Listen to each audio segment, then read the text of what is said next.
mag-harvest tayo ng kalabasa guys. Ang laki ng kalabasa natin guys. Oh, sarap na itong gawing chip. Pwede siyang itorta. So, harvestin na natin guys kasi gulang na siya. Pwede siyang ilaswa. Pwede siya sa gawing diba guys, bibiliin mo pa to, ang bigat-bigat, siguro 5 kilo na to. So, ayan, may sarap nito, Pag may tinanim, may aanihin. Sarap. Yeah.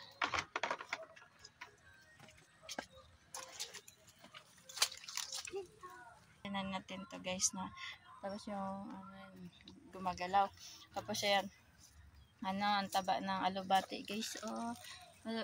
So ang recipe na to, harvest natin sa guys, sa garden, laswa.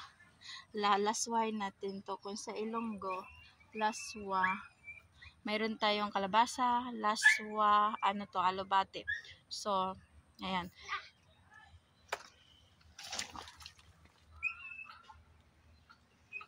Tapos mayroon din tayo upo. Tapos parang munggo. Pwede siya ilagay sa stop. So marami harvestin na natin bago siya maging matanda. Tapos mayroon dito guys ayan, talong. Mayroon na tayong talong guys. Tapos meron din tayong madami tayo ditong saluyot. Ilalagay natin to sa sa laswa. So madami tayong saluyot. Dagdagan natin ng alubati. Mataba to alubati dito. Harvest natin. Diba? Taghaling tapat. Nag-harvest si Josie kasi natulog siya. Dili lang. Napos ito ang taba ng saluyot guys. Lami-lami nito. So pag ang isang tali sa palengke ay 15. So, bibilin mo pa to guys. Dili mo na ito bibilihin. Dito lang yan sa garden ni Josie. Diba? Mabusog ka na. Masustansya pa. Mayroon din pa na yung sili. Kuha tayong konting sili para sa sabaw. Diba? Pag gusto mo magtinola, kuha ka may ginger, tangal. Post mo. Mayroon nga tayo dito guys, tanglad guys.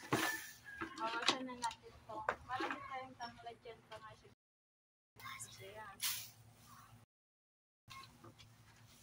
Kuha tayo para pag nagsabaw tayo, mag-harvest na tayo nga.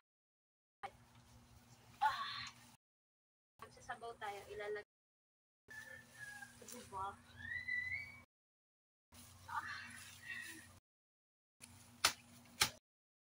Isama yun. Diba? Tanglad kayo dyan. Sarap nito. Masustansya to sa high blood. Ayan.